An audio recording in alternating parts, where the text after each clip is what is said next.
Bonsoir à toutes et à tous. Est-ce que vous m'entendez? Oui, je pense que ça fonctionne. Alors, je vais vous demander un petit peu de silence. Nous allons commencer notre soirée consacrée à l'Algérie, un régime en pagne, une société en éveil. C'est le titre de la revue Moyen-Orient que vous pouvez voir ici et que vous pouvez également acheter, qui est consacré donc à l'Algérie, à 6 mois de la présidentielle. Il est important effectivement d'essayer de comprendre un petit peu ce qui se passe aujourd'hui en Algérie, pas seulement sur le plan politique, mais aussi le plan social, économique. On a ce soir avec nous deux chercheurs qui ont collaboré à cette revue et qui ont chacun écrit un article. À l'heure où le président Abdelaziz Bouteflika est poussé à se représenter à nouveau pour un nouveau mandat alors qu'il sera âgé en avril 2019 de plus de 80 ans, et que son état de santé est particulièrement affaibli, se posent de nombreuses questions aujourd'hui, et notamment cette question qui revient sans cesse, qui est un petit peu qui gouverne l'Algérie, qui est le pilote du pays. Alors, on va commencer avec Myriam Aoudia, qui est avec nous et qui est l'auteur de ce livre « L'expérience démocratique en Algérie, 1988-1992 ».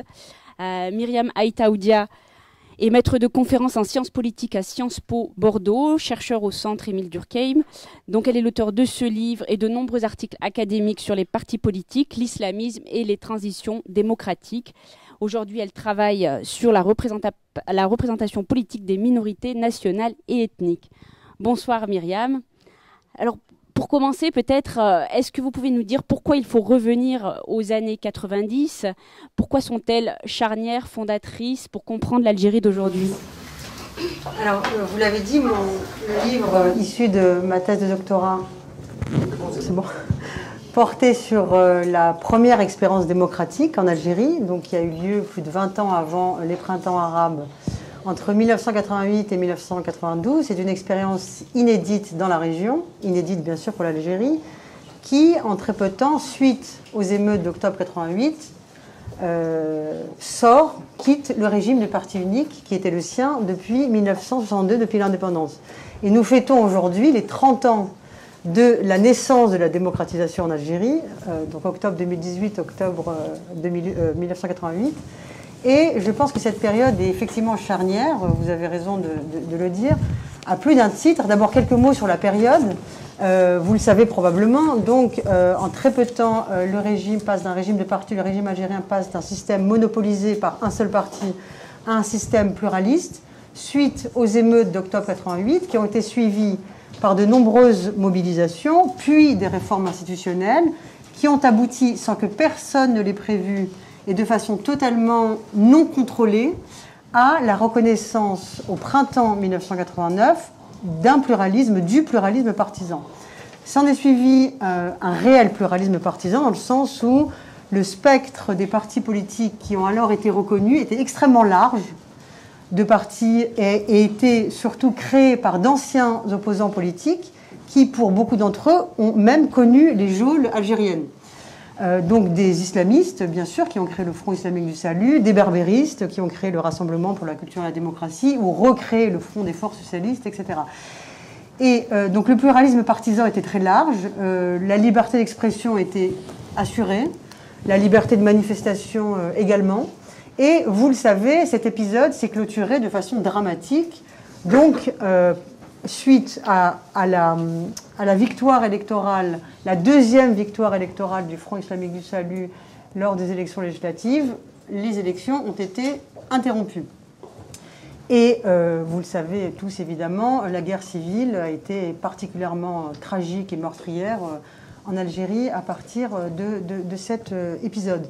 Et donc je pense que cet épisode structure notre compréhension de l'imaginaire politique et de la vie politique et de la vie institutionnelle de trois façons.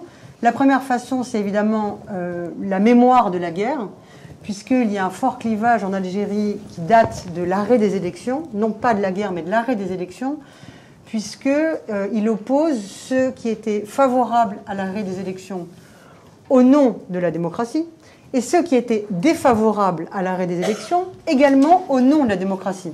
Ceci est tout à fait singulier et extrêmement intéressant, puisque les deux partis, ceux qui accusaient l'armée de faire un coup d'État et ceux qui accusaient le FIS d'être un parti extrémiste, se représentaient, le but idéal et le but suprême était la défense de la démocratie. Et ce débat s'est transporté pendant la guerre civile, il s'est transporté encore aujourd'hui, puisque selon que l'on considère que l'arrêt des élections est légitime ou illégitime, on va considérer ensuite que l'armée est responsable des 200 000 morts ou que les islamistes sont responsables des 200 000 morts. Donc le débat est extrêmement fort aujourd'hui sur la responsabilité dans la guerre civile et dans, évidemment, la genèse de la guerre civile. Et la scène politique algérienne est clivée, le champ académique est également clivé. Et la deuxième, on pourra peut-être revenir sur cet aspect. Le deuxième aspect, je pense, qui est aujourd'hui fondamental, sur lequel on ne peut pas comprendre l'Algérie d'aujourd'hui, c'est l'exceptionnelle, comme on l'a souvent dit, stabilité du régime algérien pendant les printemps arabes de 2011, depuis 2011. Pourquoi il n'y a pas eu de bouleversement et de changement de régime en Algérie à cette période? L'explication est assez communément admise, d'ailleurs, que l'on lise la presse ou les chercheurs ou la recherche académique. C'est que le régime a beaucoup joué sur la peur du chaos et sur les risques qu'encouraient les Algériens à un changement de régime, justement, puisque la stabilité algérienne peut être comprise à l'aune de la capacité du pouvoir à, disons, présenter la situation comme étant extrêmement risquée. Donc c'est le risque qui est très important, le risque de l'avenir. Attention, si nous ne sommes plus là, qui sera là à notre place? Donc évidemment, l'exemple de la Syrie, de la Libye est effectivement central, mais évidemment l'exemple de 92, le risque d'avoir une organisation islamiste radicale qui prend le pouvoir. Et bien sûr, ce qui est intéressant, c'est que les tentatives de mobilisation en 2011 ont tout échoué. Il n'y a pas eu de politisation de toutes les mobilisations sociales en 2012. Et elles ont été pourtant très nombreuses. Et pour comprendre cela, justement, il faut s'appuyer, j'imagine, sur ces années 90 et sur cette transformation de la régulation du pluralisme. Puisque autant on a tout fait, le gouvernement a tout fait pour que ne se reproduise pas un scénario où un parti qui pourrait être antidémocratique se retrouve au pouvoir tel que le FIS. Est-ce que vous pouvez nous expliquer un petit peu comment s'est opérée cette transformation à partir de 1992 ? Alors c'est tout à fait exact, c'est l'objet de l'article publié dans la revue Moyen-Orient, à savoir en analysant les transformations juridiques de l'encadrement du pluralisme, je note un changement considérable à partir de la reprise du processus électoral suite à la nouvelle constitution de 1987, puisque le processus électoral a été interrompu en 1992 et a repris en 1997, et pendant la guerre civile. Et à partir de ce moment-là, la conception même du pluralisme change radicalement. Et on ne peut la comprendre, encore une fois, sans revenir sur l'annulation des élections remportées par le Front islamique du salut. Pourquoi ? Parce que, comme vous l'avez dit, Rachida, la régulation juridique du pluralisme a ceci de particulier qu'elle, en son sein, en droit, pose des limites au pluralisme. Et ces limites s'appuient implicitement, dans un premier temps, puis explicitement un peu plus tardivement, sur la dangerosité d'un pluralisme qui serait illimité. À savoir, alors je pourrais vous lire quelques extraits, mais la Constitution de 1996, celle de 2008, et toutes les réformes de 2016, la première loi sur les partis politiques de 1997, la loi sur les partis politiques de 2012, contrastent avec le droit de la période que j'ai étudiée dans ma thèse, c'est-à-dire 1989, la première Constitution de 1989 et la loi de 1989, parce qu'elle restreint le périmètre du pluralisme pour empêcher la reconnaissance légale d'un parti qui serait jugé antidémocratique, à savoir évidemment le Front islamique du salut. Donc le droit impose le respect de valeurs communes à l'ensemble des partis politiques qui transcenderaient des clivages qui sont finalement des clivages normaux et légitimes en démocratie. Par exemple, tous les partis politiques doivent respecter le pluralisme partisan, justement, doivent respecter les valeurs démocratiques, doivent respecter les droits humains individuels et collectifs. Aucun parti ne peut fonder sa création ou son action sur une base religieuse. Aucun parti ne peut appeler à une action violente. Aucun parti ne peut soutenir une action violente. Tout ce qui a été reproché au Front islamique du salut. Et donc j'examine l'évolution du droit, j'examine également l'évolution de la légalisation des partis politiques, et je constate en effet qu'un parti comme le Front islamique du salut, légalisé en 1989, ne peut plus être légalisé aujourd'hui. Et un parti qui ressemble au Front islamique du salut ne peut pas être légalisé aujourd'hui. Et les caractéristiques de l'islamisme partisan s'en trouvent bouleversées. Le champ islamique partisan aujourd'hui en Algérie est tout à fait différent du champ islamique partisan que j'ai analysé et observé entre 1988 et 1992. Oui, alors c'est intéressant, justement, vous parlez de ce nouveau visage de l'islamisme partisan en Algérie. Est-ce que vous pouvez nous le détailler, puisque à l'époque, dans les années 90, on comptait à peine trois partis à la fin des années 90. Aujourd'hui, on en a plus de 8, si j'ai bien compté, ou si vous avez bien compté. On a des élus au niveau local, départemental, parlementaire. Certains ont même été intégrés à des coalitions gouvernementales. Qu'est-ce qui les différencie, ces islamistes-là, des premiers, de ceux des années 90 ? Alors, justement, je procède, c'est l'objet de ma nouvelle recherche, donc elle est en cours. Et je l'amène avec un collègue du CRASC à Oran, Belkacem Benzenine. Et nous observons donc les trois partis. Alors, il y avait 3 partis islamistes entre 1989 et 1992 qui partageaient un certain nombre de caractéristiques qui ne sont plus du tout présentes dans le champ partisan islamiste aujourd'hui. Alors, avant de revenir sur ces caractéristiques, qui a cette particularité surprenante à mes yeux d'être très fragmenté. Pourquoi, alors que le pluralisme partisan est plus restreint, les conditions sont plus drastiques pour être reconnu comme parti, pourquoi il y a beaucoup plus de partis islamistes? Ça m'a beaucoup interrogé quand je comptais les partis islamistes, 8 partis islamistes, alors qu'il y en avait 3 entre 1989 et 1992, ça m'a beaucoup perturbé, ça me perturbe encore dans une certaine mesure. Et il y a beaucoup de scissions à l'intérieur de ces partis-là, des créations de partis, des scissions, des fusions, des refusions après une première création au sein du Hamas, etc. Et donc je reviendrai sur mon hypothèse, mais pour revenir à votre question, Rachida, donc les caractéristiques sont les suivantes. C'est que l'offre idéologique et programmatique est radicalement différente. Ce qui pousse certains chercheurs à les considérer comme des partis modérés et pragmatistes, ce qui n'était pas du tout le cas du Front islamique du salut, du Hamas de l'époque et de Nahda de l'époque, puisqu'ils sont encore présents, mais sous une autre forme. Donc, la présence de la centralité religieuse s'est largement estompée, alors que le fils proposait comme programme la solution islamique à tous les problèmes de société. Ce n'est plus du tout le cas aujourd'hui. Donc, pour schématiser, la place de la religion s'est réduite dans l'offre électorale de ses propres partis. Aucun n'a le mot islam dans son nom, ce qui était le cas pourtant des 3 partis entre 89 et 92. Donc, aucun n'a le nom islam dans son nom. Aucun ne demande l'instauration d'un État théocratique, de l'application sans limite de la charia. Aucun. Tous sont apparemment respectueux de la légalité institutionnelle. Et les modes d'action sont tout à fait différents de ceux du fils et de Nahda de l'époque, dans le sens où il respecte les modes d'action autorisés, manifestations, sit-in, pétitions, presse, etc. Donc le champ politique islamiste a été complètement bouleversé. Et évidemment, si on ne comprend pas les débats antérieurs à 92 et les débats de 92, on ne peut pas les saisir. Mais juste un dernier point. À propos de cette transformation, qui est encore l'objet de mes recherches actuelles, elle a ceci de particulier qu'elle est fragmentée, donc comme je l'ai dit, puisqu'il y a 8 parties. Mais, me semble-t-il, on ne peut pas saisir les transformations de l'islamisme partisan, donc comme je l'ai dit, sans regarder la période qui précède, mais également sans s'intéresser au droit. dont je vous ai parlé tout à l'heure.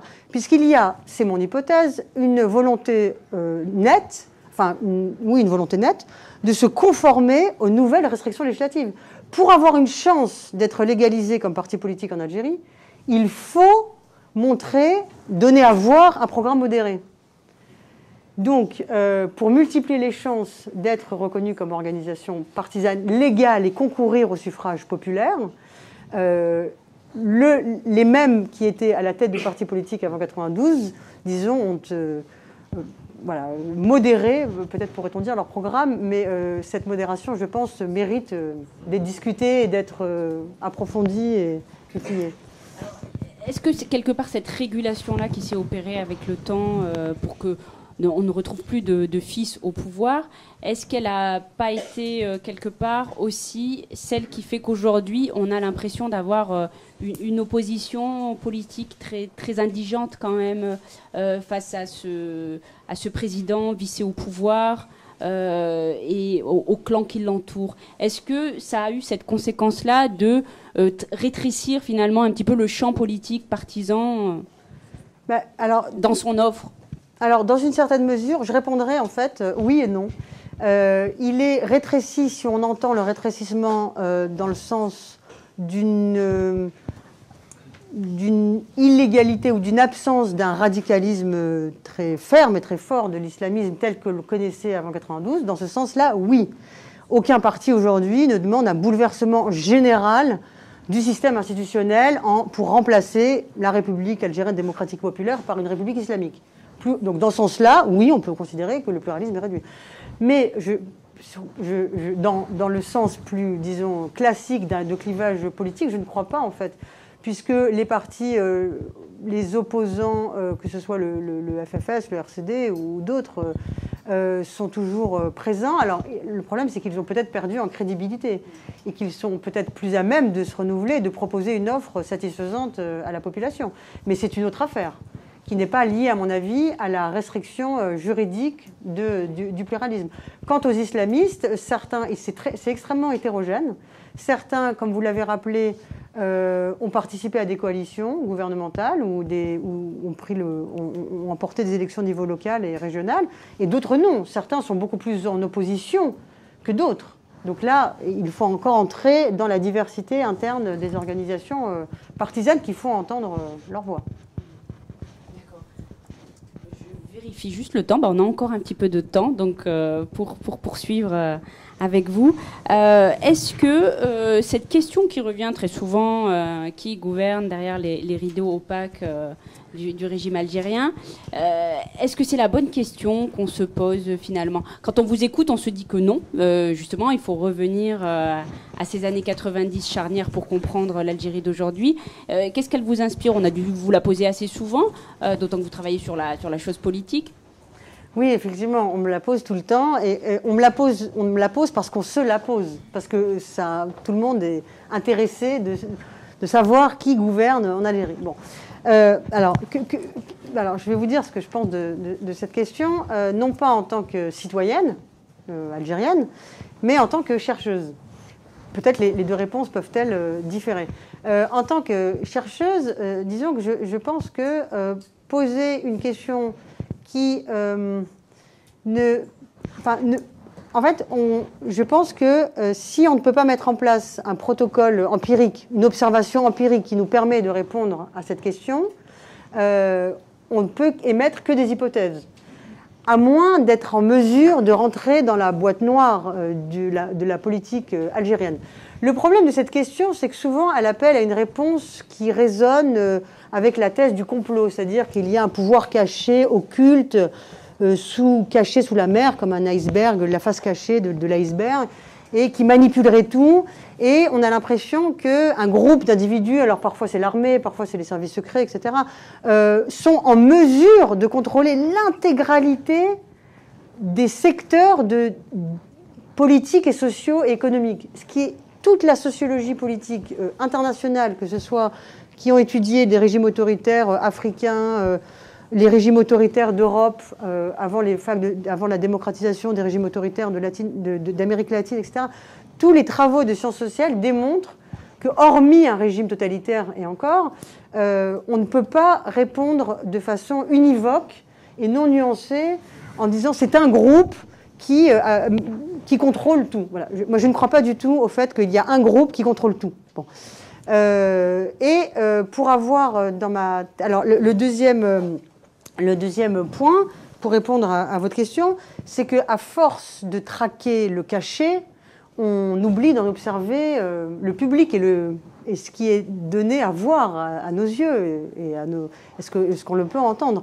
Donc, troisième élément, le fait de répondre de façon univoque à cette question, donc c'est par exemple, enfin, on en parlera avec Flavien Bourrat tout à l'heure, si on répond sur c'est le DRS qui contrôle tout. Bon. Alors, est-ce qu'il contrôle l'économie, le politique, l'éducation, la culture, la justice? Parce qu'il y a tout ça dans un pays. Voilà, il y a tous ces secteurs-là. Eh bien, si c'est cela, cette proposition est infalsifiable, puisqu'on ne peut pas démontrer l'inverse. Peut-être à l'exception de... Peut-être seule la distance historique, me semble-t-il, nous permettrait de traiter cette question. Alors, pour reparler de cet ouvrage, j'ai commencé ma thèse en début des années 2000 et j'étudiais une période ancienne, donc 1988-1992. Donc ça pose un certain nombre de difficultés d'enquêter sur un épisode passé et de mener une enquête de sciences sociales 15 ans après les faits. Ça a quelques désavantages, évidemment, retrouver les acteurs, trouver des archives. Les acteurs des anciens amis deviennent ennemis, des anciens ennemis deviennent amis, des gens disparaissent, changent de fonction. Mais ça aussi, un certain avantage, c'est le recul historique et la possibilité d'avoir accès effectivement à des archives, puisque j'ai eu accès à des archives du ministère de l'Intérieur, notamment du FIS et de partis politiques. Et ça a cet avantage également que les acteurs parlent plus facilement de leur pratique 20 ans après les faits, bien que cette période soit encore centrale à leurs yeux, qu'au moment où se déroulent les faits, parce qu'il n'y a quasiment plus d'enjeux personnels. Le problème, ce sont les enjeux personnels. Donc quand j'interroge le général Khaled Nazar ou Kamel Ghemazli, l'ancien maire-fils d'Alger, ou Mouloud Hamrouch, l'ancien Premier ministre, ou beaucoup d'autres personnes, d'abord, je dis à chacun d'entre eux que j'en ai vu d'autres, que j'en vois d'autres. Donc je dis par exemple à celui du FIS que je vois aussi ceux du FLN et de l'armée, etc., pour que évidemment les choses soient très, très claires. Parce que j'ai tenté de reconstituer la configuration, mais j'ai accès à des informations auxquelles je n'aurais jamais eu accès si j'avais enquêté en 1992. Parce que la plupart sont retraités de la politique, la plupart ne font plus de politique, donc ils peuvent me dire des choses qu'ils ne m'auraient pas dites 15 ans plus tôt. Donc la question de qui gouverne, c'est la question que je voudrais poser, c'est comment le savoir? Et comment enquêter pour répondre à cette question. Voilà. Mais on aura probablement... Flavien Bourrat, oui, vous allez certainement nous apporter des éclaircissements. Vous êtes, bonsoir, vous êtes chercheur sur le Maghreb et le Moyen-Orient à l'Institut de recherche stratégique de l'école militaire. Vous avez écrit un article dans la revue Moyen-Orient qui s'intitule « La reprise en main des services de sécurité algériens, rupture ou réajustement ».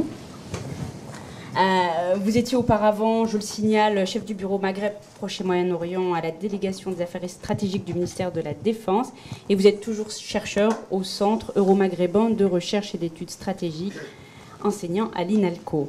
Alors, pendant 25 ans, le général de corps Mohamed Medienne, alias le général Toufik Rob Jazaïr, comme on disait, le dieu de l'Algérie, a été le grand patron des services de renseignement algériens. Le dimanche 13 septembre 2015, il a été mis à la retraite. Ça a été présenté comme un événement historique. L'était-il vraiment parce qu'on a l'impression... Est-ce que justement, lui qui était à la tête du fameux DRS, a-t-il vraiment chuté? A-t-on dissolu ce service pour le remplacer alors par le département de surveillance et de sécurité qui est dit DSS? Comment est-ce que vous lisez cette mise à la retraite?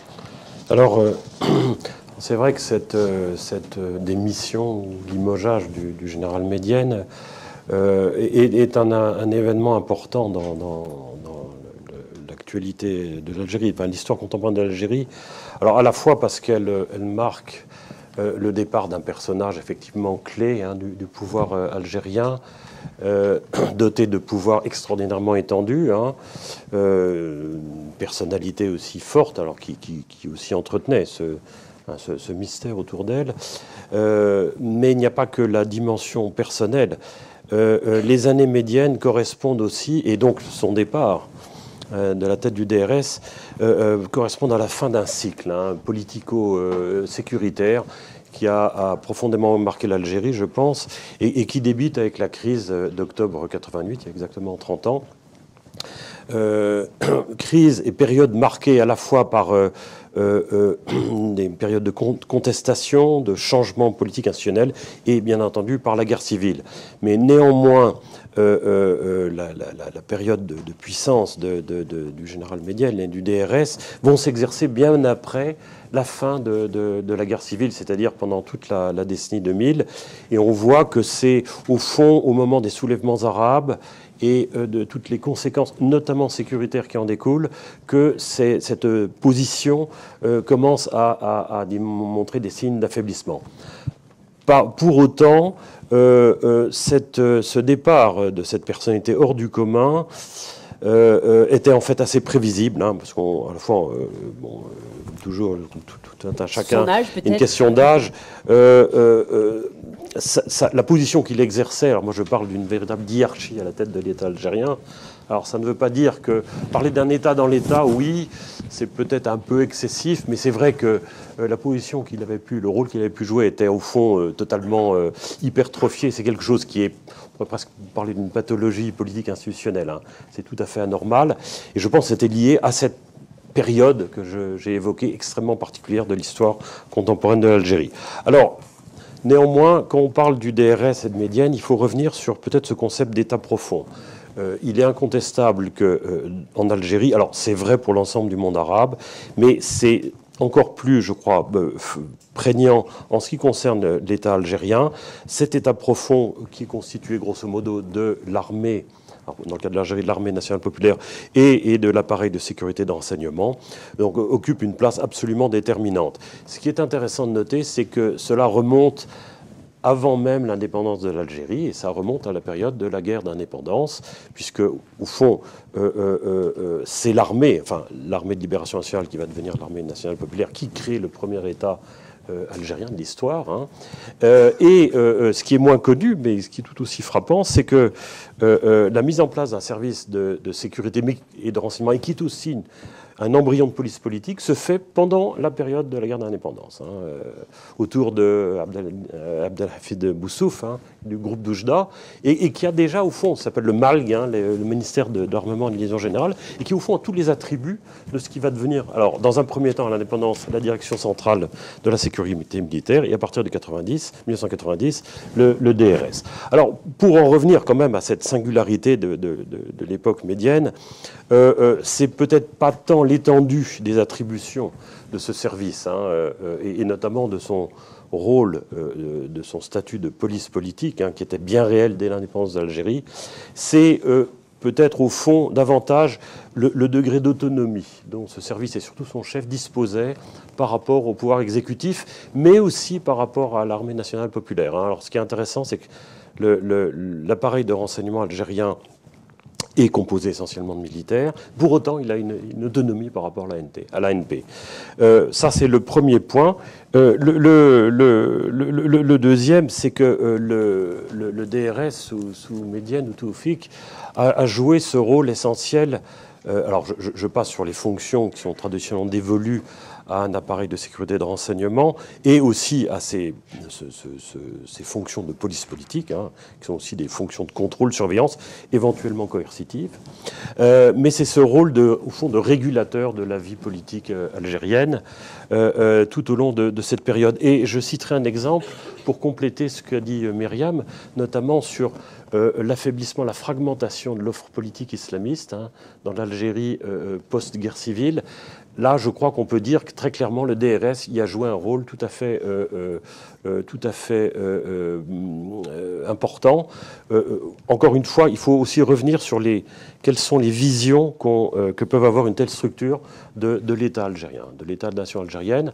Alors, je crois que pour le DRS maintenant, et je crois que ça n'a pas changé pour ce qu'on appelle le DSS, je reviendrai rapidement sur les changements induits, mais aussi, tout aussi pour l'armée nationale populaire, il y a, au fond, ce sont des organismes qui, encore une fois, ont une vraie légitimité historique et qui, je pense, se considèrent comme les gardiens d'un certain nombre de valeurs. Alors, ce nationalisme exclusif dont on parle, tiré de la lutte pendant la guerre d'indépendance, aussi l'attachement à un certain nombre de raisons d'État qui sont aussi tout aussi de lignes rouges qu'on ne doit pas franchir sous peine de mettre en péril, effectivement, ce qui constitue l'État-nation algérien moderne. Alors, il y en a une qui relève de la politique étrangère, qui est la relation avec le Maroc. Les services algériens, comme l'armée nationale populaire, ont toujours opté, alors il peut y avoir des nuances, etc., mais pour une position dure vis-à-vis de l'éternel rival marocain. La deuxième, elle a trait à la politique intérieure, c'est que très clairement, et là-dessus le DRS, je pense, a été extrêmement clair sur sa vision, et relayé par, disons, ce qu'on a pu appeler le clan des éradicateurs au sein de l'armée nationale populaire, c'est empêcher par tous les moyens la réémergence d'un parti politique lui-même se revendiquant du nationalisme, mais qui soit un parti politique à dimension religieuse. Au fond, l'idée, c'était en aucun cas voir réapparaître un nouveau Front islamique du salut. On peut rappeler que dans les années 2000, l'ancien ministre Ahmed Taleb Ibrahimi avait tenté de créer un parti, le Wafa, qui au fond aurait été le successeur du fils. Là, très clairement, le DRS, je crois, a agi de manière très vive pour bloquer cette réémergence. Et je crois qu'il a contribué aussi à cette fragmentation. Là aussi, ce jeu de régulateur, un peu de manipulateur du champ politique algérien pour arriver au résultat actuel où effectivement on a des partis, comme vous l'avez très bien dit, qui au fond sont très limités en termes de poids électoral. Alors voilà, donc c'est un des aspects. Alors évidemment, le DRS a joué aussi beaucoup d'autres rôles. Un contrôle sur la presse. On a pu dire aussi qu'il était le contrôleur de la rente pétrolière et gazière, vous savez, qui est quelque chose d'extrêmement important d'Algérie. Aussi contrôle, mais ça c'est comme d'autres services de sécurité maghrébins, un contrôle très étroit sur les communautés algériennes à l'étranger, y compris dans des champs qui sont celui du champ de l'islam, du religieux. Enfin là, bon, ça serait trop long pour revenir dessus. Et alors, en fait, qu'est-ce qui s'est passé? Pourquoi on a eu un processus, au fond, à partir donc, du début des années 2010, d'affaiblissement progressif de cet appareil absolument essentiel dans le fonctionnement? Alors, on a trop souvent voulu, encore maintenant, opposer, au fond, un pôle présidentiel, donc politique, au pôle sécuritaire. Je parlais d'une diarchie, l'un étant radicalement opposé à l'autre, essayant de réduire ou de limiter au maximum le pouvoir de l'autre. Je pense qu'en fait, oui, il y a eu concurrence, notamment avec l'arrivée de Abdelaziz Bouteflika à la présidence. Néanmoins, je crois que chacun des deux pôles a veillé à ne pas rompre un certain équilibre, parce que l'objectif, au fond, c'est de durer. Maintenir le système politique et sécuritaire qui prévaut en Algérie en l'état. Et il y a pu avoir des tensions. Alors le DRS, effectivement, pouvait imposer certains desiderata, mettre en garde le pouvoir présidentiel. À l'inverse, il pouvait être obligé de faire des concessions. La première a été, disons, un peu la mise au pas de l'armée nationale populaire à partir des élections de 2004. L'armée algérienne a, de manière probablement contrainte et aussi de manière aussi en même temps peut-être consentante, disons, quitté le champ politique, donc le domaine de la gestion politique, pour se recentrer sur sa mission de défense du territoire, de la sécurité de l'Algérie. Donc vous voyez une relation un peu ambiguë, mais au fond qui n'allait jamais à une rupture. Ce qui s'est passé, je crois, c'est aussi l'affaiblissement d'Abdelaziz Bouteflika. Les premiers prodromes scénario de succession. Et puis aussi, ce qui a pu affaiblir le DRS, le système médiane, c'est encore une fois les conséquences de ces soulèvements avec la crise libyenne. Hein. Alors on se souvient notamment de la prise d'otage à Tigantorin, donc à côté d'In Amenas, qui a été quand même ressenti comme un choc important. On a eu le sentiment que l'appareil de sécurité algérien n'avait pas su anticiper, prévoir, qu'il était un peu dépassé par cette nouvelle donne. Et puis aussi les changements politiques induits chez les voisins en Libye et aussi en Tunisie, il ne faut pas l'oublier. Donc tout ça a contribué, je pense, à un ensemble de affaiblir. Et au fond, cette succession qui était envisagée, qui était même anticipée, est survenue. Alors, ce qui est intéressant de voir, c'est que effectivement, c'est encore une fois un événement très important.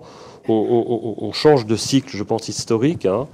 Néanmoins, est-ce qu'on peut considérer que cette très très grosse structure, très influente de sécurité, est très fortement affaiblie, disloquée, divisée?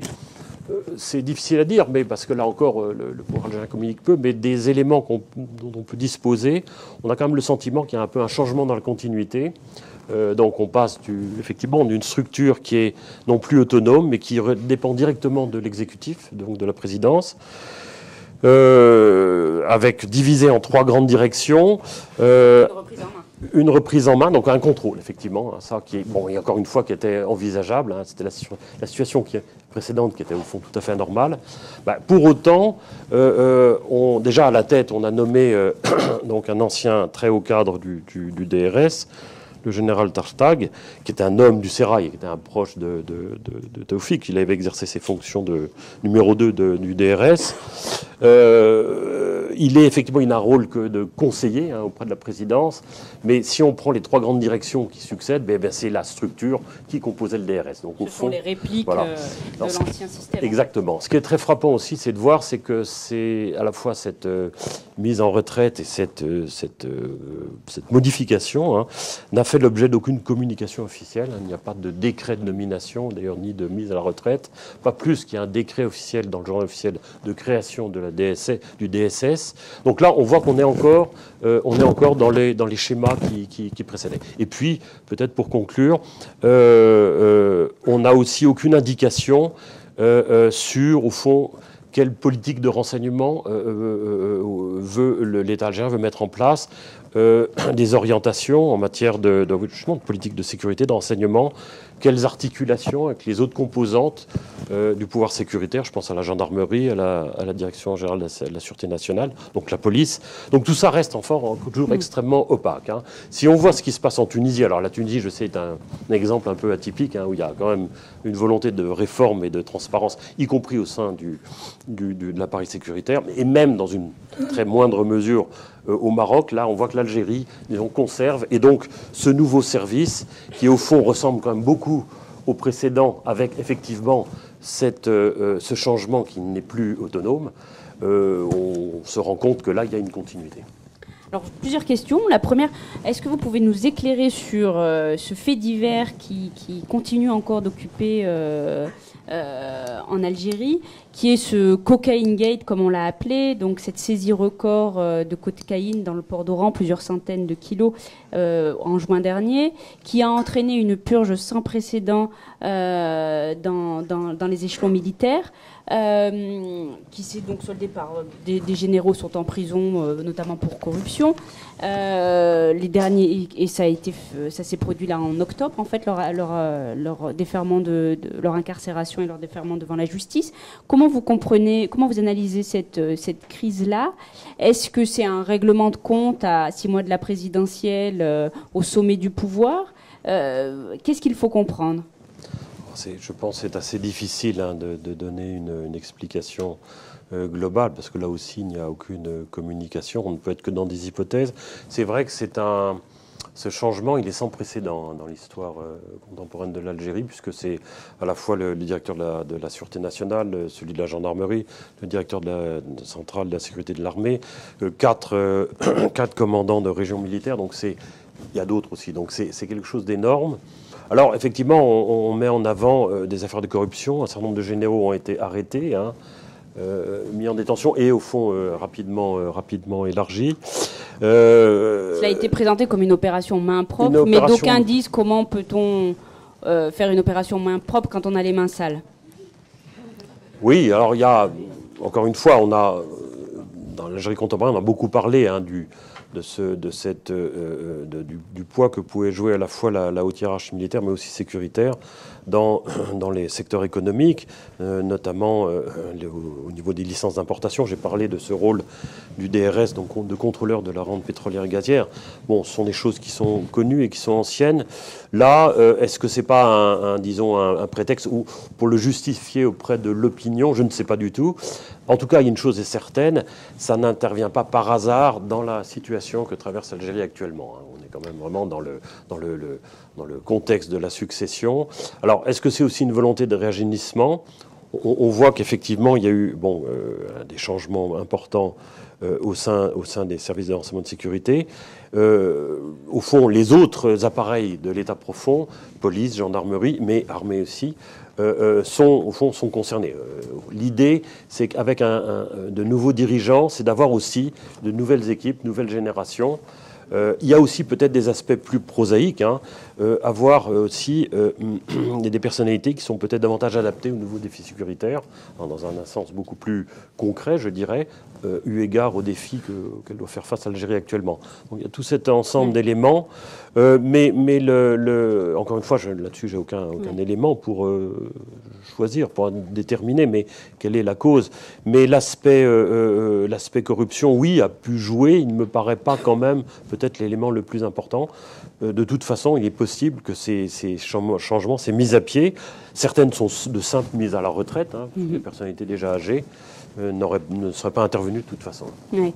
Alors, il y a un autre événement que certains lient à celui-ci, et justement dans un contexte de présidentiel qui approche et qui se révèle être une des plus sensibles de l'Algérie contemporaine, puisque on est vraiment, on ne sait rien de l'état de santé du président. On l'a vu réapparaître là un petit peu en fauteuil roulant, mais on n'en sait pas plus. Donc on ne sait même pas s'il sera toujours là au moment en avril prochain. Mais on n'est pas là pour spéculer sur sa santé.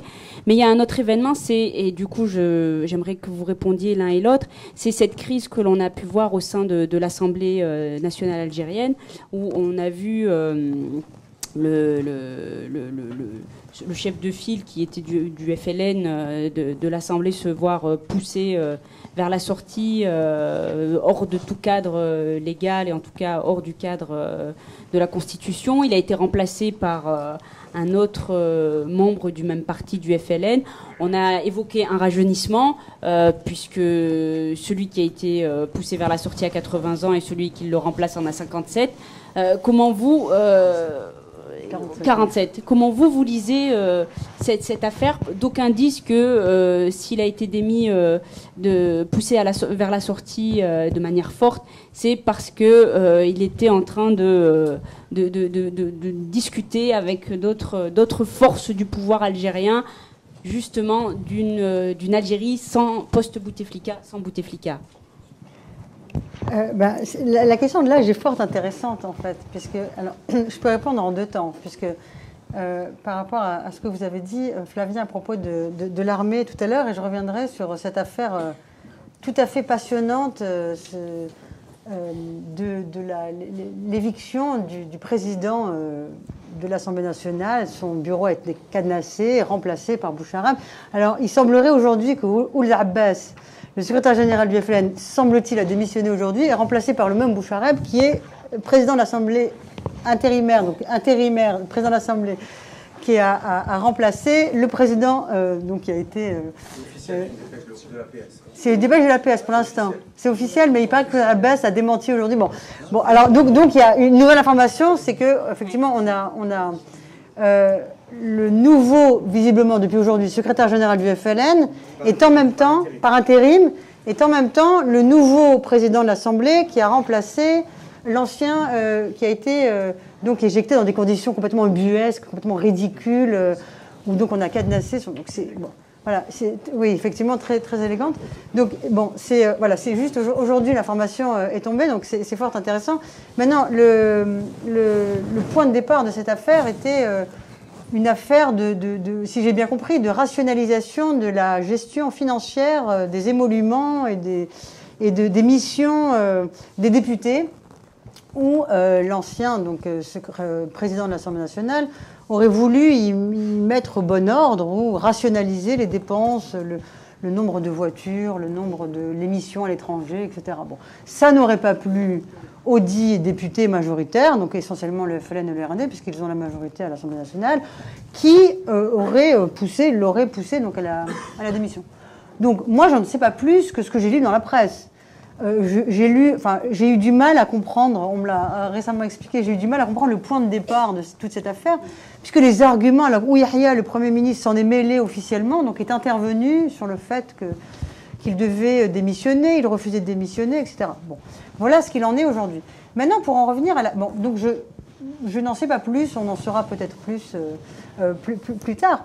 Mais ce qui est intéressant, c'est ce que vous avez souligné, Rachida, c'est-à-dire l'âge. Et évidemment, on ne peut pas considérer cette information comme anecdotique. Le fait qu'il ait 47 ans, Ould Abbas lui-même en avait, je crois, 84. Enfin, oui, de toute façon. Il en a 84, un peu plus âgé que le président Bouteflika. La moyenne d'âge aujourd'hui de la classe politique algérienne, je dirais qu'elle est de 70-80 ans. Alors, je vais m'arrêter sur cette question de l'âge, parce qu'elle est vraiment, pas seulement parce que nous avons un président extrêmement âgé et en très mauvaise santé. Vous dites qu'on ne sait rien de sa santé.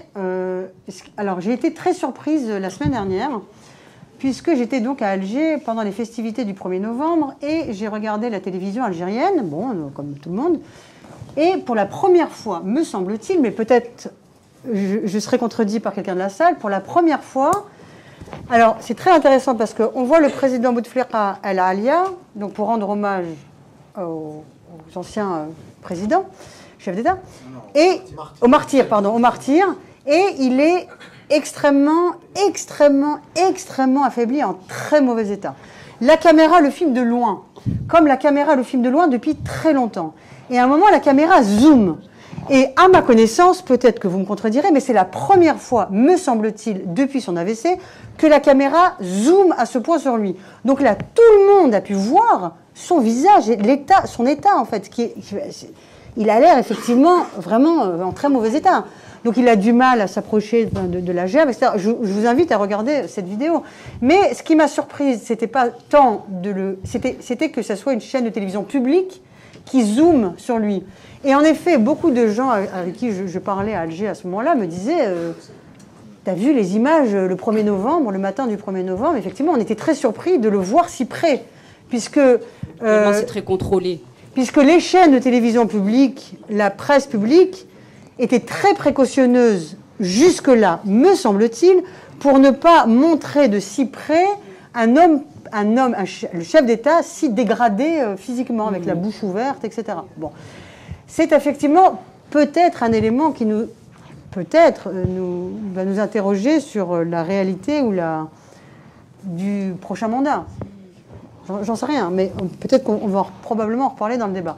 Et pour revenir à la question de l'âge, justement, ce que vous disiez, Flavien, tout à l'heure, à propos de l'état profond et de l'ALP. Bon, moi, je ne crois pas du tout à l'état profond, mais je crois plutôt à la variabilité des rapports de force selon les situations. Ce que j'ai montré dans mon livre, c'est, alors que l'on dit toujours, très souvent, que l'armée contrôle tout en Algérie, donc, je ne sais pas... C'est pas ce que j'ai dit. Non, j'ai dit, vous avez dit qu'en 2004, elle s'était retirée du champ politique. Bon. Moi, j'ai démontré dans mon travail, enquête empirique à la pluie, par des documents, des archives et des entretiens, qu'en fait, il y a eu un bouleversement assez important, très très important même, de l'appareil militaire dans les années 80. Vous devez bien connaître cet épisode, puisqu'il s'agissait de la restructuration de l'armée qui a été entamée en 1984 à cause de l'affaire du Sahara occidental, justement, par le président Chedli. Et qui a été extrêmement discrète, puisque aucune enquête ne porte sur cette affaire, mais je vais vous la résumer juste en quelques mots. C'est donc les appareils militaires sont restructurés à partir de 1984 et surtout à partir de 1986, Et la particularité est la suivante, c'est que sont créées des forces armées qui n'existait pas avant, donc mer, terre, aérienne et défense antiaérienne, donc 4 forces, avec chacun un responsable, un général, on crée d'ailleurs le grade de général qui n'existait pas. Très bien, exactement. Donc le grade de général est créé à cette occasion. Donc les premiers généraux sont nommés à cette époque-là.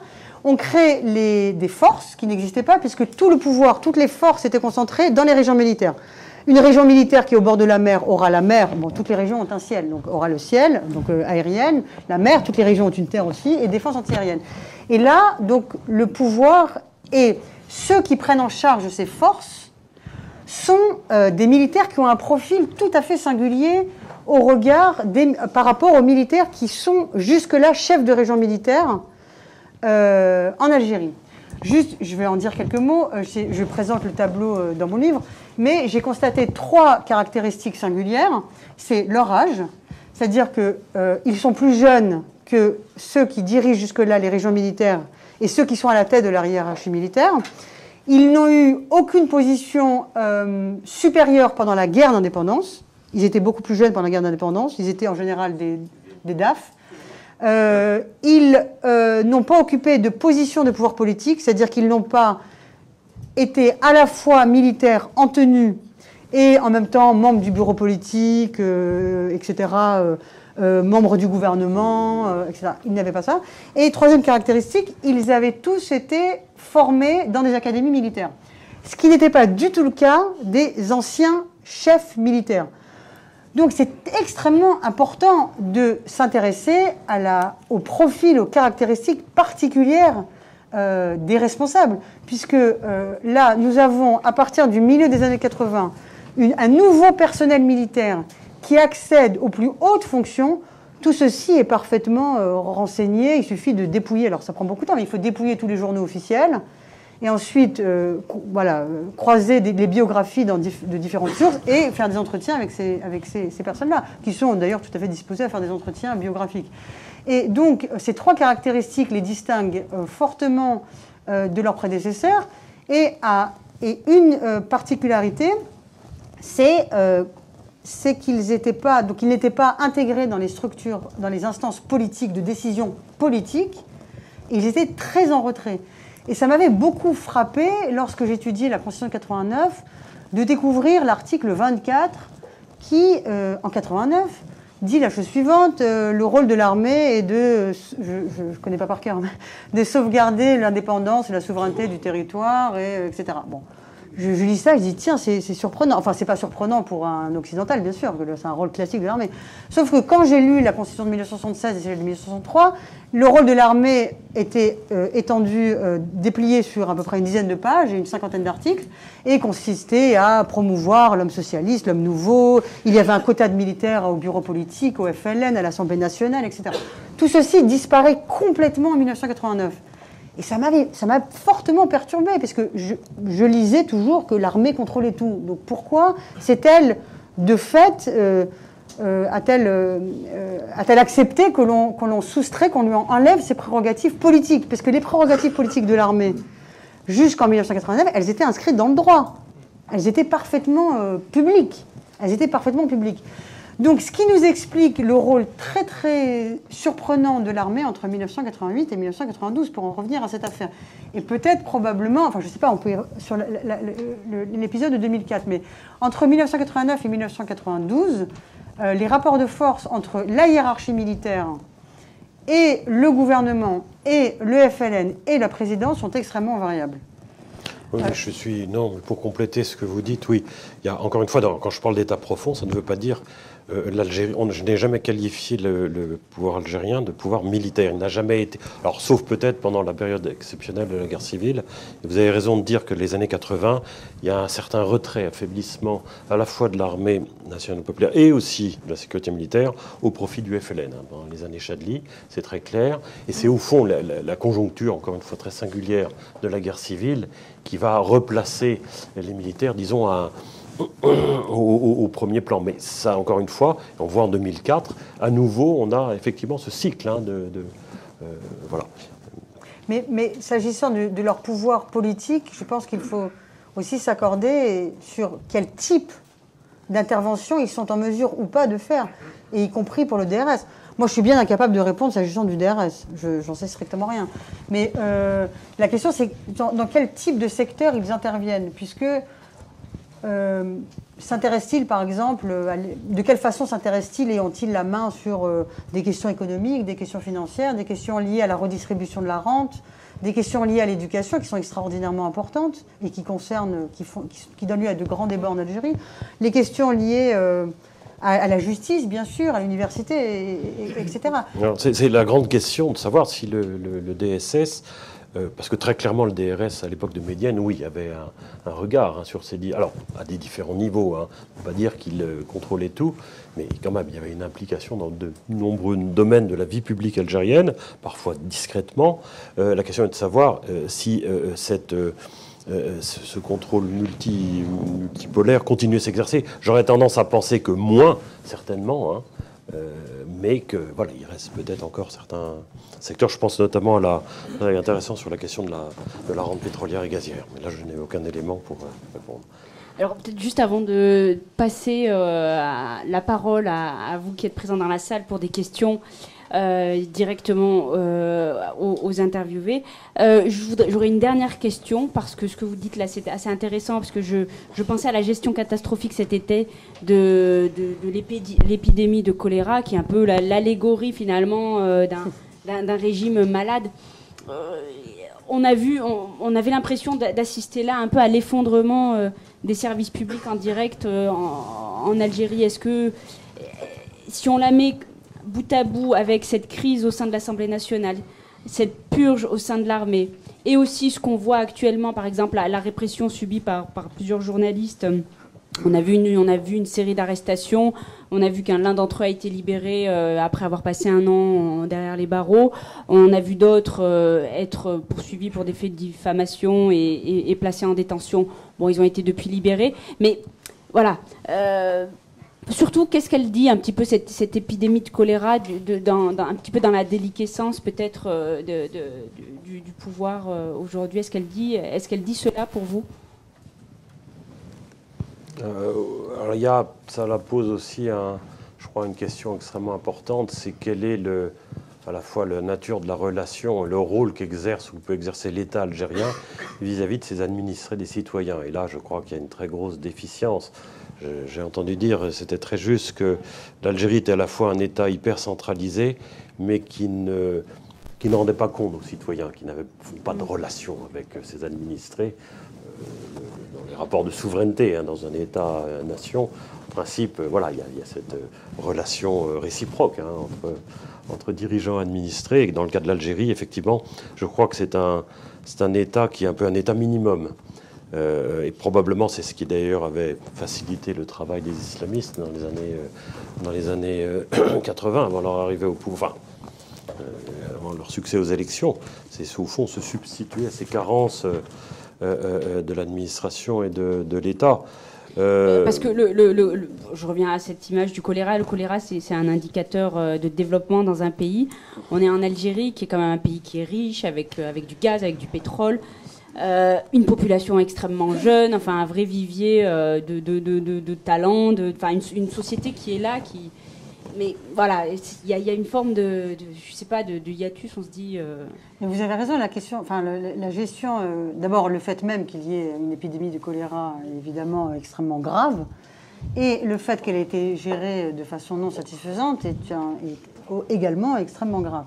Mais la question de la présence de l'État, me semble-t-il, il y a peut-être pas un état minimum s'agissant de la redistribution, mais plutôt un état maximum. C'est-à-dire que la redistribution de la rente, elle est extraordinaire en Algérie. Elle est extrêmement large. On n'a jamais construit autant de logements, on n'a jamais construit autant d'infrastructures, on n'a jamais construit autant de ponts. On a d'ailleurs appris le mot trémie en Algérie, parce que moi je ne connaissais pas le mot trémie, mais maintenant on sait ce qu'est une trémie. Moi je ne connaissais pas ce mot. Donc. On n'a jamais autant donné de logements sociaux. Vous savez qu'aujourd'hui, beaucoup de fonctionnaires en Algérie gagnent plus en étant retraités qu'en étant actifs. Donc c'est tout de même très singulier. Cet État rentier, donc, qui dépend du prix du cours du pétrole et qui a adopté des réformes sur les retraites, et justement, j'en viens pour l'hôpital, sur le salaire des médecins à l'université, etc., les policiers aussi, qui ont parfois doublé le salaire avec une rétroaction de 2 ans, qui ont permis aux fonctionnaires de partir à la retraite à 50 ans. Ce qui explique aussi le fait que la contestation sociale, elle est, en fait, à chaque contestation sociale, on allonge le carnet de chèques. Il y a une distribution de la rente pour acheter probablement, évidemment, la paix sociale, puisque quand on a une retraite plus importante que son salaire et qu'on peut aller en retraite à l'âge de 50 ans, c'est tout de même important pour chacun, pour ceux qui en bénéficient, et c'est bien normal. Et s'agissant de l'hôpital, effectivement, si vous visitez, enfin beaucoup probablement les connaissent, mais les hôpitaux algériens, le niveau... parce que les hôpitaux, il y a 2 choses pour juger ou pour observer, disons, la qualité d'un hôpital, me semble-t-il. C'est à la fois le matériel et la formation du personnel. Or, l'université algérienne est en très mauvais état, la formation est en très mauvais état, et le matériel, souvent il y a du matériel extrêmement sophistiqué qu'on n'est pas en mesure d'utiliser.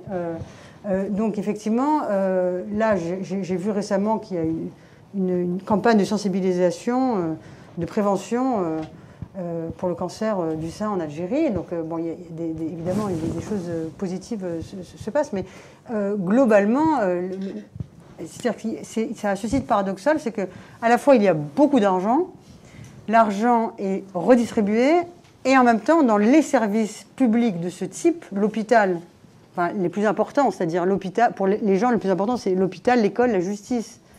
Bon, pour l'hôpital et l'école, d'un point de vue probablement intellectuel, idéologique, moral, c'est assez sinistré. Mais après, est-ce que c'est révélateur de l'état général, comme la question que vous posiez probablement, je ne sais pas si on peut lier tous ces événements. En tout cas, c'était un peu ma question. Voilà, en tout cas, le tableau, en tout cas vis-à-vis de l'extérieur ou vis-à-vis de la population algérienne, le tableau entre l'affaire de l'épidémie du choléra, effectivement, vous avez raison. Depuis 6 mois, le tableau n'est pas très encourageant. Très encourageant, en effet. Flavien, vous voulez ajouter quelque chose, vous ? Alors, on va passer à la séance de questions avec la salle. On voit des mains qui se lèvent. Est-ce que c'est à moi de distribuer ? Non. D'accord, ok. Alors, il y en a 2. D'accord, très bien. Bonjour, je m'appelle Marie, je suis étudiante. J'ai une question à vous poser, madame. Merci d'avoir soulevé l'importance du droit dans la compréhension de l'évolution démocratique d'un pays. Je trouve que c'est très important et c'était très intéressant. Mais j'ai l'impression au final que ce soir, on a surtout parlé de l'État algérien en panne et qu'on n'a pas vraiment abordé la société algérienne en éveil. Et avant de poser ma question, j'ai envie de parler d'une observation, d'une impression qui serait peut-être totalement fausse, mais en tout cas qui est partagée par quelques personnes, il me semble, et qui peut être un peu qui peut faire un peu controverse. C'est dans les années 70-80, quand nos parents parlent de l'Algérie, ou quand on observe des vidéos, des photos d'Alger dans ces années-là, ce qu'on voit, c'est notamment, je parle des femmes, c'est des femmes, soit des jeunes femmes qui ne portent pas le voile, soit des femmes qui portent le haïk, c'est-à-dire la tenue, le voile blanc traditionnel d'Alger. Et aujourd'hui, quand on va à Alger finalement et qu'on ne porte pas le voile, on se sent un petit peu comme l'exception dans la ville. Et alors je sais que ma question arrive, et donc ça nous fait poser la question, est-ce que dans les années 70-80, les femmes algériennes étaient moins musulmanes que les femmes algériennes aujourd'hui ? Est-ce que les femmes algériennes aujourd'hui sont beaucoup plus musulmanes, et donc voilà, elles portent le foulard ? Et je pose cette question finalement parce qu'on a l'impression qu'il y a une perte de sens dans la société algérienne, une perte de repères, et donc finalement une perte d'identité. Et donc, est-ce qu'il n'y aurait pas finalement un cercle vicieux? Parce que vous parlez de l'État depuis tout à l'heure, le rôle de l'État, mais finalement, on a un peu l'impression qu'on n'a pas affaire à une société algérienne en éveil, mais plutôt en veille, c'est-à-dire qui est perdue. Et donc, on a un cercle vicieux dans lequel l'État, évidemment, joue un rôle, un impact plutôt finalement négatif sur la population, la destruction du système éducatif, etc., comme vous venez de le dire, mais que c'est un cercle vicieux, ça revient, c'est-à-dire que la société est finalement endormie et qu'il n'y a pas de mobilisation forte de la population dans son ensemble, mais que c'est assez disparate finalement. Quelques élites, des médecins, des journalistes, des écrivains prennent la parole, mais qu'ils ne sont pas soutenus justement par la société. Merci. On répond directement. Oui. Comment ? On prend plusieurs questions, sinon on ne va pas y arriver. Vous croyez ? Oui, allez. Le problème, c'est que je vous souviendrai de chaque question, parce que là, la jeune fille pose quand même... Comment ? Non, mais on peut répondre. Je pense, parce que je veux pas dire, mais déjà, il y a plusieurs questions qui sont soulevées par cette jeune femme, qui sont toutes très intéressantes. Je m'excuse, effectivement, pour la société en éveil. Ça fait partie du programme, mais bien évidemment, en fait, le fait est que lorsque l'on parle de l'État algérien, qu'on fait le bilan actuel de où nous en sommes, et qu'on parle aussi du DRS, c'est difficile de mettre dedans la société en éveil. Mais voilà, ça mériterait une soirée à part, je crois, la société en éveil, parce que le système est beaucoup trop en panne. Mais voilà, on va pouvoir vous répondre à cette question. Allez-y, Myriam. Votre question est... Effectivement, il y a plusieurs questions en une, mais je vois bien où vous voulez en venir. Je comprends votre propos. Il consiste à procéder à une comparaison, à une observation d'un point de vue historique, sur un temps court, de quelques décennies, de l'espace public algérien et de la façon dont vous avez, vous ou vos parents, perçu des différences. Alors, me semble-t-il... Alors c'est une question difficile, puisque... moi, je ne crois pas... Alors, je suis d'accord avec une partie des choses que vous avez dites et en désaccord avec d'autres. Je pense que vous avez raison d'un point de vue empirique. D'un point de vue empirique, il est très certain, il est probable, c'est ce que j'entends, j'étais trop jeune à l'époque et je n'ai pas étudié l'Algérie sous cet aspect-là. Dans les années 60 et 70, il y avait moins de présence de hijab dans l'espace public, de ce type de hijab que l'on voit aujourd'hui dans les grandes villes. C'est probablement vrai, ce que vous dites.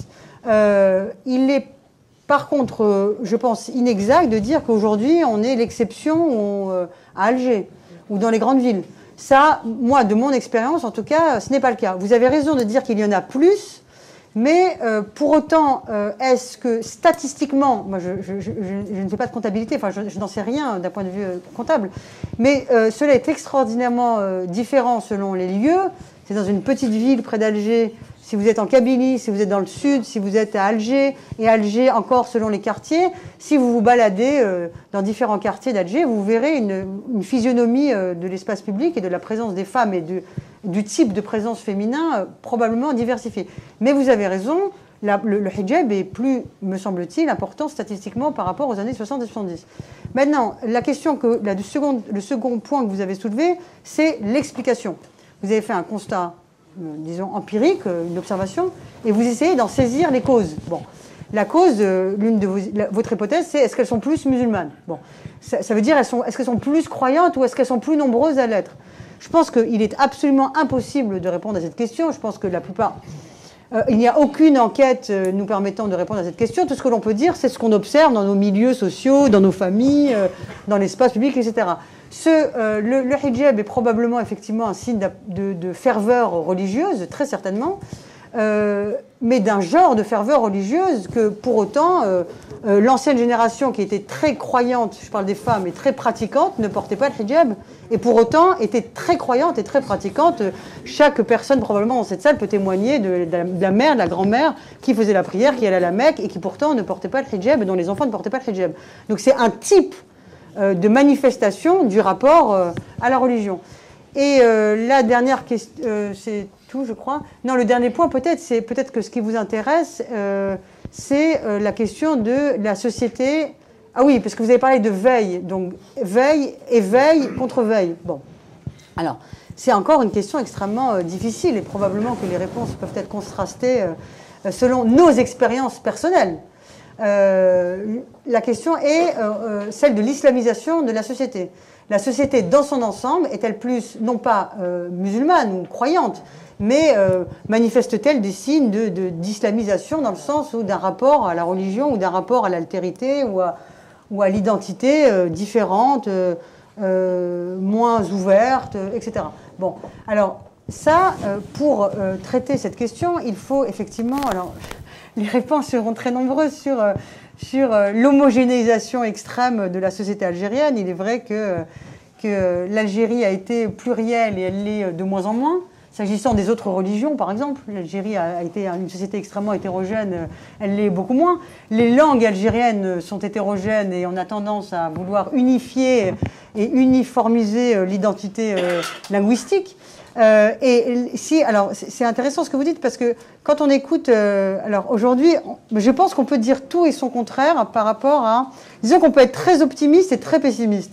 Si on regarde la ministre de l'Éducation et les oppositions qu'elle suscite dans le camp islamiste, parce qu'elle voulait introduire Darja à l'école, l'apprentissage de la langue populaire, en fait, et non pas l'arabe littéraire, parce qu'elle a voulu introduire un certain nombre de réformes, elle est extrêmement critiquée, et elle est critiquée notamment par le MSP comme étant comme constituant une menace à l'identité algérienne. Donc, bien malin, celui qui pourrait imposer, et donc c'est souvent le cas d'organisations islamistes et du pouvoir, qui est le producteur du discours identitaire aujourd'hui. Pendant longtemps, ça a été des mouvements en Kabylie, et aujourd'hui, effectivement, depuis l'indépendance, l'Algérie déclare une identité nationale. C'est pour ça que l'arabe et l'islam ont été constitutionnalisés en 1962. Et aujourd'hui, des organisations islamistes s'emparent de la problématique de l'identité nationale, comme étant exclusivement religieuse, arabe, qui sont les deux pôles les plus importants. Et la question est, y a-t-il un espace est-il possible de sortir, en fait, d'être à la marge de cette définition, disons, figée et très restreinte de l'identité nationale? Et je pense que, par moments, j'ai l'impression que de moins en moins, et à d'autres, j'ai l'impression que de plus en plus. Donc, probablement, je vous décevrai probablement dans ma réponse, mais je ne pense pas que la société algérienne soit en veille. Je pense que, je ne sais pas quelle société, je ne sais pas si vous comparez à une autre société, je ne sais pas si la société française est en éveil, ou ce qu'il faut constater, ou la société, je ne sais pas, turque. Alors, effectivement, il y a des sociétés qu'on a l'impression qu'elles sont plus vivantes. Mais effectivement, si vous sortez le soir en Algérie après 18h, c'est une société en veille par rapport à d'autres pays du monde arabe. Et le vendredi, elle est vraiment très très en veille. Mais par ailleurs, on a un cinéma algérien qui renaît, la musique algérienne s'exporte, la littérature, on produit des écrivains qui sont extrêmement adorés en Algérie et extrêmement respectés à l'international. Bon, voilà. Donc, probablement qu'elle est, par certains aspects, très très en veille et par d'autres, extrêmement, je trouve, fascinante et qui, voilà, suscite l'optimisme, me semble-t-il. Bonsoir. Merci pour votre intervention tout d'abord. Moi, j'avais une question. Donc, on a parlé un peu du passé. Là, concernant les événements récents, comment voyez-vous la succession?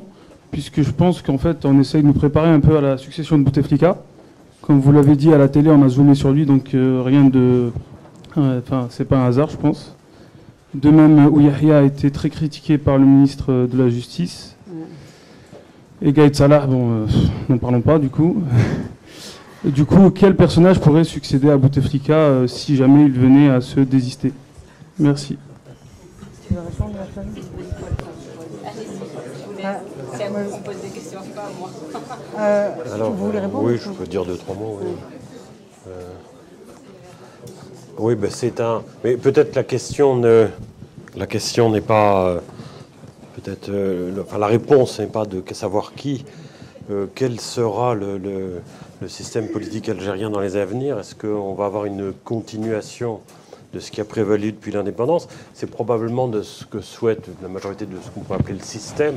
Je vois un peu le pouvoir algérien comme une forme de cartel avec plusieurs composantes, des sensibilités différentes, mais au fond, une vision un peu commune, notamment de préservation du pouvoir tel qu'il est. Il y a un constat quand même, on a un système politique qui tourne complètement à vide. On a évoqué effectivement ces chicayas avec la démission du président de l'Assemblée, etc. On parle de candidats, voilà, il y en a qui réapparaissent, qui disparaissent. Moi j'ai l'impression qu'il y a un peu une espèce de jeu, mais qui n'a pas de profondeur. Et en tout cas, ça c'est un point important par rapport à la société algérienne, qui n'imprime pas. On voit que le taux d'abstention est très élevé aux élections. Je pense que la majorité de l'opinion se sent au fond très déconnectée de ces jeux, de ces jeux de pouvoir. Alors, encore une fois, dans un contexte constitutionnel, il y a quand même un point, un critère important et un facteur, à mon avis, assez décisif. Encore une fois, j'insiste sur le fait que la légitimité politique en Algérie depuis 1962, c'est quand même la geste, c'est l'héritage de la guerre d'indépendance. Abdelaziz Bouteflika pouvait s'en prévaloir. Son successeur, ça ne sera plus le cas, puisque les nouvelles générations, même si c'est des gens qui ont déjà un certain âge, n'ont pas fait la guerre d'indépendance. Donc ne peuvent pas se parer de cette légitimité qui reste quand même essentielle. Ça, c'est une grande question, hein. Comment s'imposer par rapport à d'autres personnalités, à d'autres courants, si on ne peut pas jouer sur cet outil, hein, cet instrument. Comme l'homme de la réconciliation aussi. Et en plus de ça, voilà, avec la charte sur la réconciliation nationale, c'est un peu le deuxième volet. Voilà, l'homme qui a permis de sortir au fond de la guerre civile, de réconcilier le peuple algérien. Mais moi, je pense que Flavien a tout à fait raison. C'est extrêmement important. La question, encore une fois, on en revient à l'âge et à la légitimité liée à la guerre d'indépendance. C'est à moins que, puisque la guerre s'éloigne au fur et à mesure que les années passent, étonnamment, et effectivement, il faudrait quelqu'un du même âge que Bouteflika. Donc, ce qui semble un peu, bon, on verra. Mais la question que je me posais, à laquelle je n'ai pas de réponse, en fait, c'est à propos de sur cette question, c'est quand j'examine tous les changements de président depuis 1962. Qu'ils soient suite à un coup d'État, suite à un assassinat, suite à une mort naturelle, suite à une démission forcée, suite à une démission non forcée, etc. Bon, tous les choses, si on fait depuis 62, 65, 79, 91, enfin 92, etc. Il n'y a pas eu de. Il semble que très rapidement, un homme du consensus, cette expression est extrêmement intéressante, le consensus, est émergé. Et là, vous vous posez la question, et on se pose tous la question. Donc, la réponse serait la suivante, c'est est-ce que pour la première fois, il n'y a pas de consensus par rapport, et c'est en lien avec ce que vous disiez, Flavien, c'est-à-dire parce que il y a plus la génération de la guerre d'indépendance n'est plus en mesure de porter un candidat, ou donc on est dans une situation d'invention de nouveaux critères d'accession. La question c'est, est-ce que ça sera peut-être la première fois qu'on ne sait plus quels sont les éléments qui nous permettent de saisir les qualités requises pour être un candidat d'un cercle probablement très élargi. Et ça, effectivement, on n'en sait rien. Et d'où peut-être aussi, probablement, cette volonté de retarder l'échéance, justement, de la succession de l'actuel président. Parce qu'au fond, ça pose tellement de questionnements et de problèmes qu'on essaye de garder le plus longtemps possible, tout en sachant que l'échéance va arriver. Juste un dernier petit point. On parle parfois dans les débats publics en Algérie, dans la presse, de possibilité d'un retour d'un homme fort, d'un militaire, hein, qui, au fond, calmerait le jeu tout en représentant les valeurs, les constantes algériennes, etc. La sécurité, honnêtement, enfin, là aussi, je n'en sais rien. C'est certainement pas l'actuel chef d'état-major des armées, qui est quand même déjà très âgé, hein, le général Gaïd Salah. Mais là encore, je ne suis pas sûr du tout que les militaires algériens souhaitent se réinvestir dans le pouvoir politique, hein, avec toute la dimension corruptrice de s'exposer, au fond. Hein, à la limite, rester en arrière-plan pour être les gardiens d'un certain nombre de constantes, mais assumer directement la gestion politique, je ne suis pas du tout certain qu'il soit très très partisan de cette hypothèse.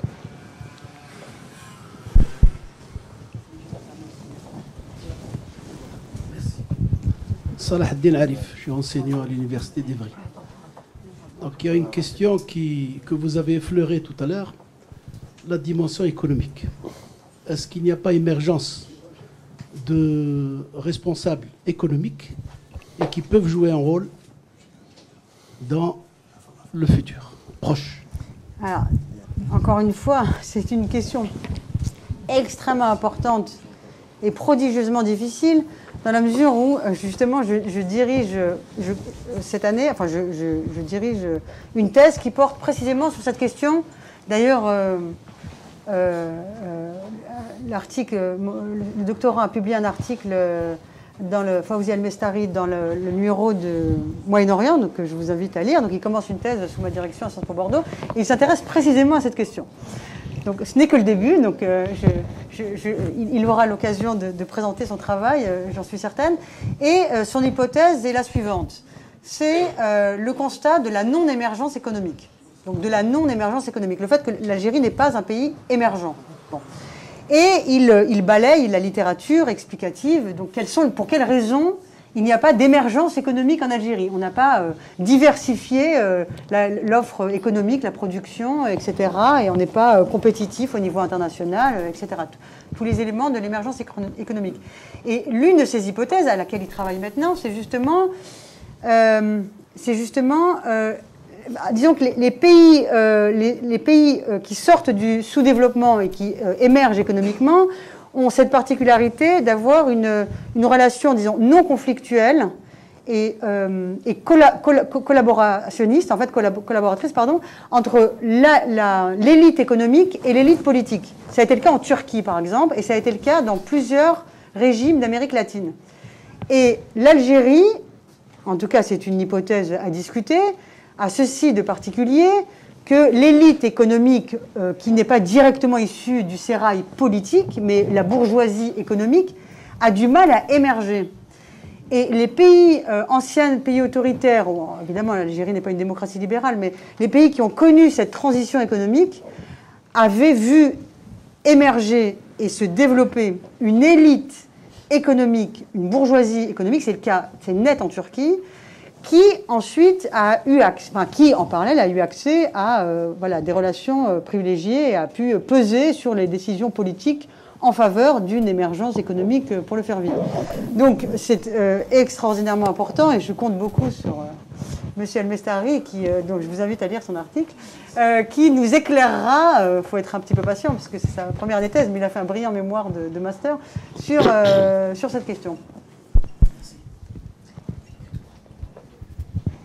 Bonsoir. Alors moi j'ai deux questions. La première c'était sur la relation avec le Maroc. La semaine dernière, pour le discours annuel du roi du Maroc, on a eu pour la première fois cette main tendue vers Alger, à 6 mois de la fin de la mission de l'ONU au niveau du Polisario.